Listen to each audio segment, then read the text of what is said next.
Hello all. So நம்ம இன்னைக்கு பார்க்க போற டாஸ்க் வந்து making predictions. So using the picture ஏற்கனவே நம்ம part 3ல பார்த்த என்ன பிக்சரோ அதுதான் டாஸ்க் 4க்குமே கொடுத்திருப்பாங்க. சரிங்களா? So first prediction அப்படினா என்ன அர்த்தம் தெரிஞ்சுக்கோங்க. என்ன நடக்க போகுதுன்னு ஒரு கணிப்பா சொல்றதா prediction-ஓட ஒரு மீனிங். So இங்க பாத்தீங்கன்னா ஃபர்ஸ்ட் எப்பவுமே ஒரு ஓவராலா ஒரு எக்ஸ்பிளனேஷன் ஃபர்ஸ்ட் கொடுங்க. எடுத்தோனே பிக்சரோட ஸ்பெசிஃபைட் இன்ஃபர்மேஷன் போகாதீங்க. ஜெனரலா ஒரு எக்ஸ்பிளனேஷனை கொடுங்க. The next one வந்து நீங்க prediction ஏன் கொடுக்கறீங்கன்றதுக்கான ரீசன் இது நடக்க போகுது அப்படினு சொல்றதுக்கு ஏன் நடக்க போகுது அப்படிங்கற ரீசனிங் ஸ்டேட்மென்ட் கண்டிப்பா இருக்கணும். அப்புறம் இதுல ஒரு 3 to 5 predictions கண்டிப்பா நீங்க கொடுத்தீங்கன்னா அந்த டாஸ்கை நம்ம கம்ப்ளீட் பண்ணிடலாம். So make sure நீங்க வந்து proportional phrases கண்டிப்பா இதல ஆட் பண்ணணும். in on at இத யூஸ் பண்ணின phrases கண்டிப்பா நீங்க இதல வச்சிரணும். the next one பாத்தீங்கன்னா முக்கியமான விஷயம் இது என்ன ஞாபகம் வச்சுக்கணும் பாத்துக்கோங்க. transitional phrase and cohesive language வந்து எப்பவுமே பண்ணிட்டே இருங்க. அது இல்லாம language வந்து இந்த டெஸ்ட பொறுத்த வரைக்கும் உங்களுக்கு மார்க்ஸ் கிடைக்காது. transition phrases அப்படினா moreover according to இந்த மாதிரி இருக்குறத வந்து transitional phrases சொல்லுவோம்.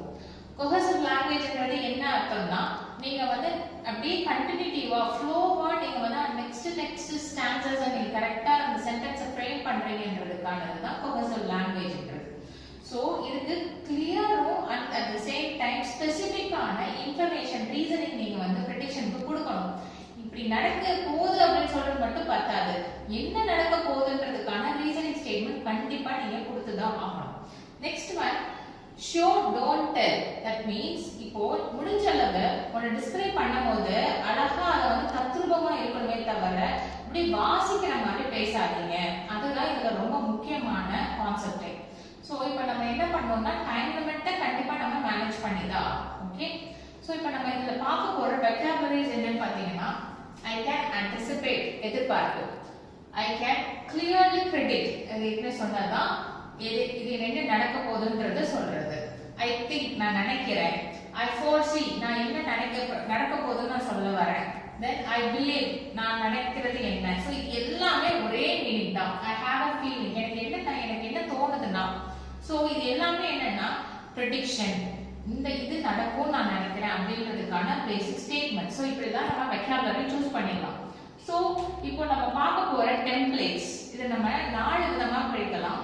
சோ ஃபர்ஸ்ட் டெம்ப்ளேட் பாத்தீங்கன்னா இப்போ ஃபியூச்சர் பாசிபிலிட்டி இனி வந்து பின்னாடி இதுதான் நடக்கும்னு நான் நினைக்கிறேன் அப்படின்றதுக்கான டெம்ப்ளேட் சொல்லலாம். in the future I think என்ன பாசிபிலிட்டி நடக்க போகுதுன்றத நீங்க சொல்லிட்டு அதுக்கான ரீசனிங் ஸ்டேட்மென்ட்டை நீங்க சொல்லணும். because அப்படிங்கறத அந்த பர்టిక్యులர் பிக்சரை வச்சு நீங்க ஃப்ரேம் பண்ணுங்க. இதுல இன்னொன்னு it's possible that இதுக்கு வாய்ப்பு இருக்குன்னு சொல்லிட்டு என்ன வாய்ப்பு அப்படிங்கற ரீசனை நீங்க கொடுங்க. next one வந்து I predict that so அதோட possibility so it will occur because இதனால இது நடக்கும் அப்படி நீங்க சொல்லலாம். ஓகே, சோ இது மூணு future possibilityக்கான templates. சோ நம்ம செகண்ட் பார்க்க போற டெம்ப்ளேட் பாத்தீங்கன்னா likely outcome. moreover இதுல ரெண்டு விதமான டெம்ப்ளேட்ஸ் நம்ம கொடுக்க போறோம். outcomeன்றது அதோட ரிசல்ட்டா கூட இருக்கலாம். நம்ம predict பண்ணி prediction-ஓட ரிசல்ட். சோ ஃபர்ஸ்ட் ஒன் பாத்தீங்கன்னா based on என்ன இன்ஃபர்மேஷன். இப்போ ஃபார் எக்ஸாம்பிள் நீங்க வந்து அந்த பர்టిక్యులர் பிக்சர்ல ஒரு பர்சன் வந்து ஒரு கார்னர் ஆஃப் சீட்ல உட்கார்ந்துட்டு இருக்காங்கன்ற மாதிரி இருக்கு அப்படின்னா நம்ம என்ன சொல்லலாம்? based on the information, based on the person who is sitting on the corner of the table, I believe he would fall அப்படினு சொல்லலாம். அது அதோட அவுட்கமா கூட இருக்கலாம். so is likely to happen. okay, so in the next case la given the situation என்ன situation scenario இருக்கோ அத சொல்லிட்டு I think இதுதான் அவுட்கம் அப்படிங்கறத சொல்றதுக்கு இது ஒரு ரெண்டாவது. so next one பாத்தீங்கன்னா hypothetical situation. so hypothetical situation which is not a true one, அது ஒரு imaginary content-ஆ கூட இருக்கலாம். so இப்போ நீங்க பாத்தீங்கன்னா if in case இப்போ ஒண்ணு இல்ல இப்போ இந்த இடத்துல இப்ப நேரம் மழை வந்துருந்துச்சுன்னா எவ்வளவு நல்லா இருக்கும் கண்டிப்பா நான் வந்து நினைச்சிருவேன். so இதெல்லாம் வந்து ஒரு prediction தான். அதே மாதிரி if அந்த situation I think possibility நடக்கலாம் will happen ஏன் நடக்குதுன்றதுக்கான ரீசன் இது ஒரு டெம்ப்ளேட். இன்னொரு பாத்தீங்கன்னா இந்த event of அந்த பர்టిక్యులர் சிச்சுவேஷன் சொல்லிட்டு நான் என்ன ப்ரெடிக்ட் பண்றேன், என்ன ப்ரெடிக்ஷன்னா என்ன பாசிபிலிட்டி நடக்க போகுது அப்படின்றத கன்வே பண்ணிட்டு நீங்க இன் கேஸ் இதுல வந்து எக்ஸாம்பிள் ரீசன் கொடுக்கணும்னாலும் நீங்க கொடுத்துக்கலாம். அண்ட் இன்னொரு டெம்ப்ளேட் பாத்தீங்கன்னா சப்போஸ் சிச்சுவேஷன் இப்படி இருந்துச்சுன்னா ஐ பிலீவ் இப்படி ஒரு பாசிபிலிட்டி நடக்கும் அப்படின்றத நீங்க சொல்லலாம். Suppose situation I believe there is one possibility is likely to happen.